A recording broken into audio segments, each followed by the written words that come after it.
Hello everyone, welcome back to Maverick Mods. You know, once in a while, I bite off more than I can chew. Not very often. And generally when that happens, I take a step back, lick my wounds, come up with a plan B, sometimes a plan C, and press on. So that's where we're at this week. And I'm still working on the intake system for the Firebird. So grab your popcorn, let's get started.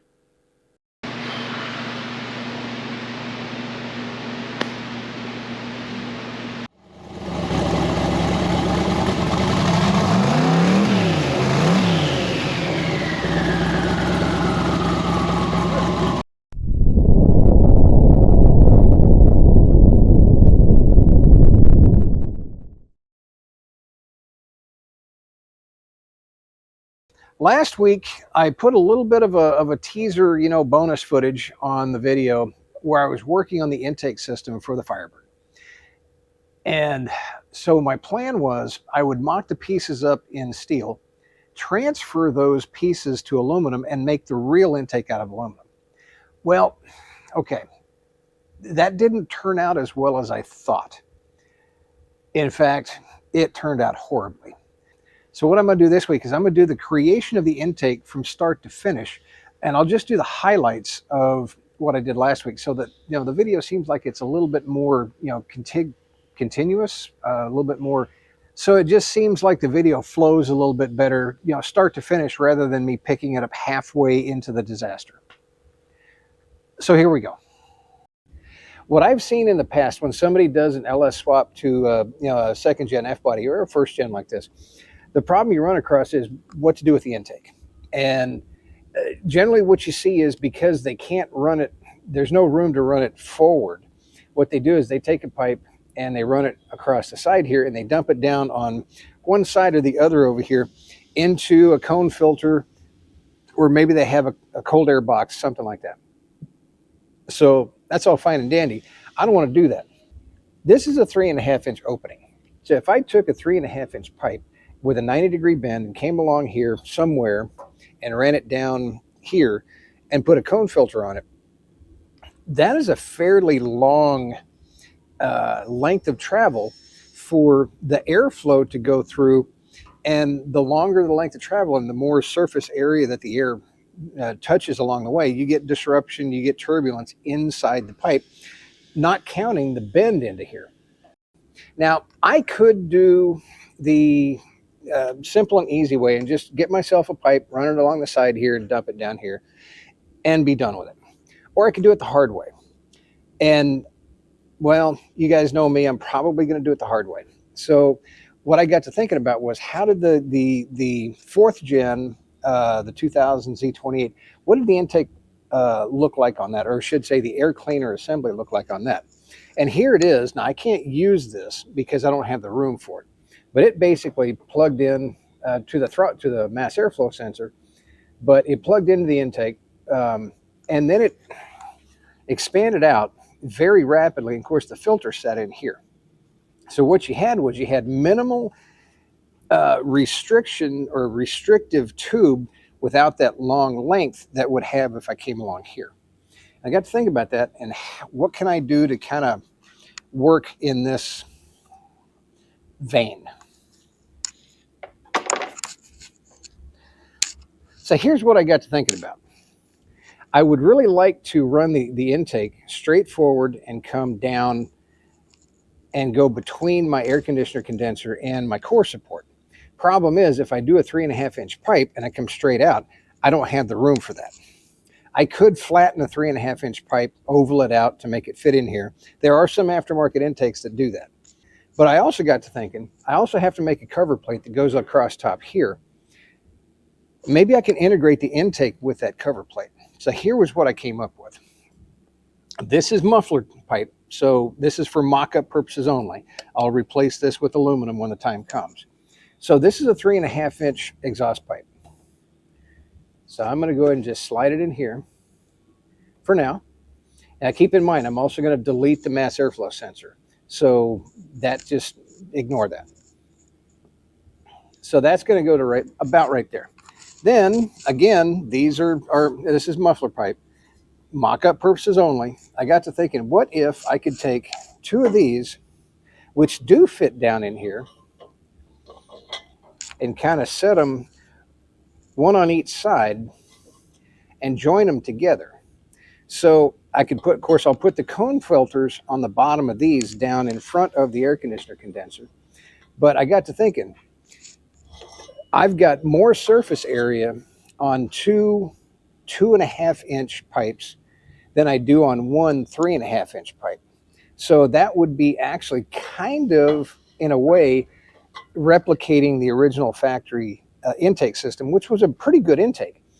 All I've got to do is just kind of angle these together, merge them together, make them look pretty and fit. And then also, when these are together, then I can take my cover plate, come right over the top of this, and I've got a nice, good-looking intake that's a very good visual, eye popper just as soon as you open the hood. So let me start cutting some steel here, get this together, and see how it's going to look. So I did some cuts on my intake pieces here, preliminary, and the idea is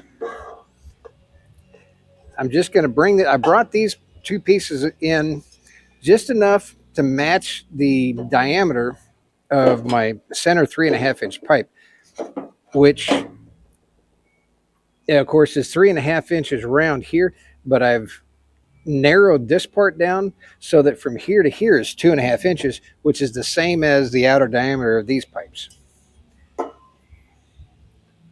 So now what I did is I cut my notches here to give me my angle, but also to match the outer width of my ovaled out intake pipe.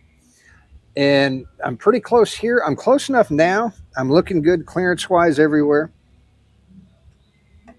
that I think what I can do now is weld these two pipes together here. And that way I'm not holding three pieces, and now I'm only holding two. So let me go ahead and tack these together, stick it back on, see what it looks like. Just a few minutes on the belt sander, just enough to kind of smooth this out here. And I think that's looking pretty good. I think I'm to the point where I could tack this part to this part and just check the fit of everything. And just, it feels like I've got good clearance down here. It feels good down here. I think I'm pretty good there. So I think I can go ahead and tack this to this. Well, I got everything tacked in place. I kind of prettied this up a little bit just because I wanted to see what it looked like, but disregard that. I've got all three pieces tacked together. Let's see how it fits. Now, I've got it marked as for how deep it needs to go in. That's about right. That feels pretty good there. Okay, let's take a front end shot of this. Let's see what it looks like. So it's going to sit, it kind of leans a little bit to the driver's side a little bit there, but I can straighten that out when I make the cover plate here, which is coming up next. So I need to break out my templates so that I can form, at least template out the cover plate that's going to go on top of this. I'm working on my cover plate for my radiator and integrating that with my air intake tube. Again, this is muffler pipe. It's mock-up purposes only. I'm getting everything so that the templates are right when I make it out of aluminum. The whole purpose of covering up the top of the radiator, other than aesthetics, because it's got to look good, but it actually does have a function as well, because what I need to prevent from happening is as airflow goes through the grills, if it comes up and over the top of the radiator area without actually kind of stopping, then I'm gonna have overheating problems. So I need to physically block the airflow coming in the front from going over the top. And that's what these cover plates will do, as well as help locate the intake. And I went ahead and just out of sheet metal made up another piece. This cover plate's gonna have to go in three pieces. So there's gonna be one here, and one here, because it's gonna bisect the intake tube. Went ahead and drilled my holes, and I did just some 1/4 20 screws. We'll go ahead and get those in, get those tightened down, and see what it looks like.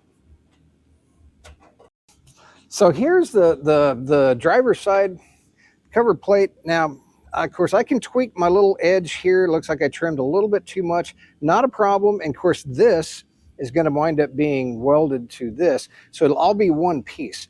And to remove it, whenever you need to, you just take it loose at the throttle body, take screws out here, and the whole thing will lift out. Let me work on the passenger side. It's going to be just a mirror of this. Work on the centerpiece. And when I'm done with that, let's take a look. I've got my, which I guess to be the passenger side cover block off plate made, and the center is going to go in here. Got it pretty close. So it's going to fit right there. Now all of this, I'm going to transfer all this over to sheet aluminum and go ahead and make this up. The idea is, like I said, I've got a few spots that I know now I need to just increase a little bit on my template, but basically I can just replicate this in aluminum and weld everything up. Should have a good looking intake. So now the disaster. The original idea of making the intake system out of aluminum, I thought was a good idea. And that was a good idea until I was going to send it out to have it done. And that's where it all fell apart, because the place that I had picked out to do it just flat took one look at it and said, no, we're not doing this. So that kind of fell apart. And all right, so I said, well, okay, I've got a TIG welder. Problem is, I may have a TIG welder, but I don't have the right kind of TIG welder that does aluminum well. And I also don't have the skills to do it well either. Let's just be honest. So that's where that all fell apart. So in the end, I gave it a try, gave it the old college try, and I wound up with some molten piles of scrap aluminum is really all it boiled down to. Which I still have my mocked up steel piece here. Okay, well, you know, okay, it's a couple of pounds heavier, and that, not a problem. The real problem is, well, steel rusts, and how do you protect the steel? So the idea was I'd finish the steel piece, paint it body color, but what about the inside? So here it is right here, and I've got it in epoxy primer right now. What I did was I epoxy primed the insides completely. That should keep it from rusting, and that should be plenty good for an intake, I think. I don't see any problem with that. I've got it body worked. Weld seams are covered up, filleted. A couple layers of Bondo. I've just got some spot putty. I just finished sanding. I'm going to clean this up. We're going to put another spot prime it with epoxy primer, and let's take a look at this, and hopefully it'll be ready for final paint.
I'm all painted up, ready for installation here.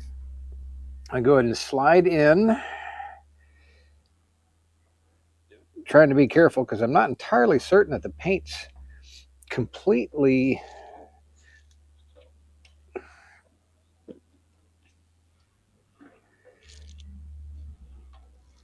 there we go. Okay, so top's in, lined up. I've got some bolts to put in here.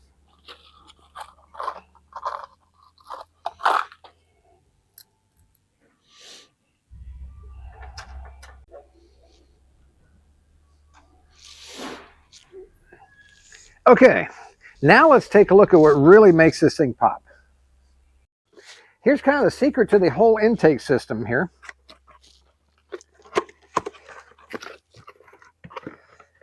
These are the filters that are going to go on. So, actually I do need to pull off the protective wrap on that. How does that work? Oh, that's how. Okay, there we go. Put the band back on. All right, so these will go in on the bottoms of the tubes. Only downside to doing it this way is they won't fit down through this way. So in order to change the filters, replace the filters, you do have to pull at least one of the grills out. But I kind of consider that to be, you know, a minor thing. I think it'll be okay to do that. Let me go ahead and get these popped in so we can take a look.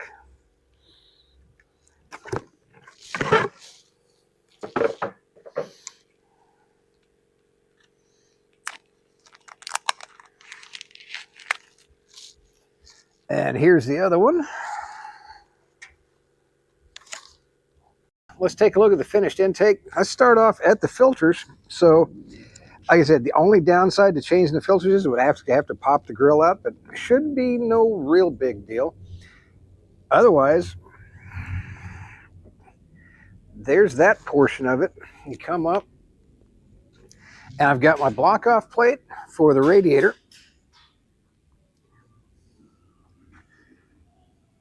I think it looks pretty good.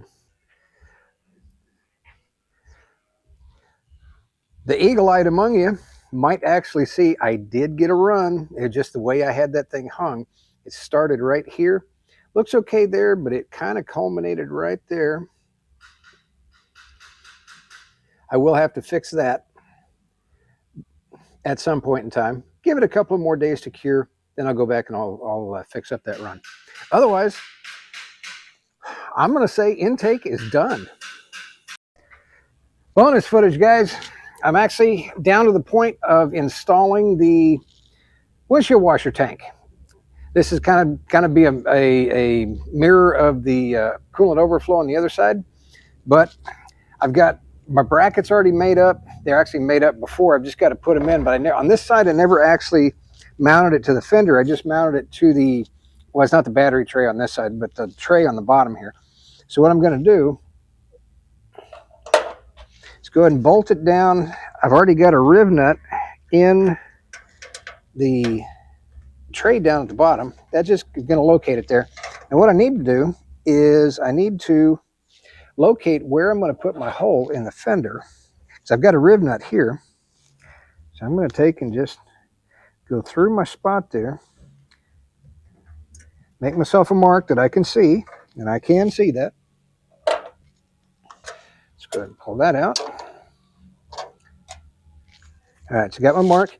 Now I'm going to drill myself a hole through my nice, freshly painted fender.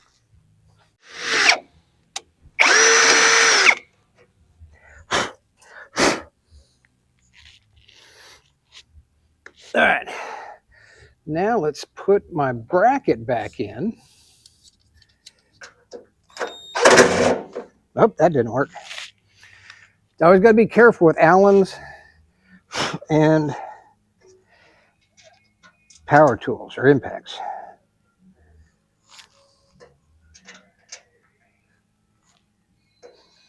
Luckily, I think that wiped out my tool and not my bolt. I've got both my brackets in and secured. I've got all of my fittings on my washer tank. Now, all I got to do is install it. So I'm dropping in. Now let me grab my bolts. This took a little force, that's all. All right, nice and tight, plenty good. Down in the corner here, we've got the washer bottle. I'm going to secure that washer pump up against the core support there. I have to find a strap for that. This is the cruise control. I've still got a couple of grounds I need to hook up, and I'll get my electrical junction boxes back slid in place. Battery cables hooked back up. Over here is the completed setup for the overflow tank. Kind of the same deal. Down there in the bottom is a vacuum canister for the HVAC system. So getting things under the hood buttoned up, kind of one thing at a time. And my junction boxes are back hooked up again. Grounds are hooked up. Power cables are hooked back up. Everything here should be pretty well good to go. Working on trying to come up with a stencil where we can actually label washer tank and coolant overflow. Other than that, like I said, that's item number 913 out of, I'm probably at this point about 5,000 things left to do, but it's getting closer. Double bonus footage, guys. One of the reasons the hood came back off the Firebird was because I wasn't happy with the original hinges. They were loose, they were worn out, so I figured, okay, we're going to get new hinges. Here's brand new hinge, straight out of the box. Look at this.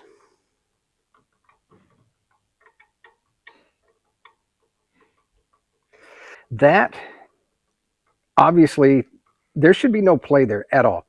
There's that. There's, let's see, up here. Let me find it. I think one of these, yeah, right here. I don't know if you can see this or not, but there's play there. There's play back here. And there's play in here. This is the second one. This is the second replacement hinge. And every one of these that comes out of the box is like this. This is garbage. This is absolute unbelievable garbage. That is, I can't believe that this would pass any form of quality control. The next set of hinges I get are going to be exactly like this. They're just plain garbage. And without spending $800 for a set of billet hinges, I'm kind of at a crossroads here. What do? I'm actually thinking cutting these rivets off, going back in with bushings and bolting all of these points together.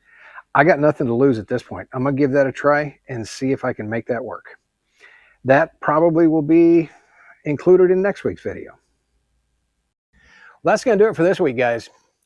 There's 1,000 different ways to do intakes on these cars. That's just the way I thought would look good, and I think it'll actually perform pretty well. So, intake is done. Saw the bonus footage on getting the washer tank bottle, whatever you want to call it, in.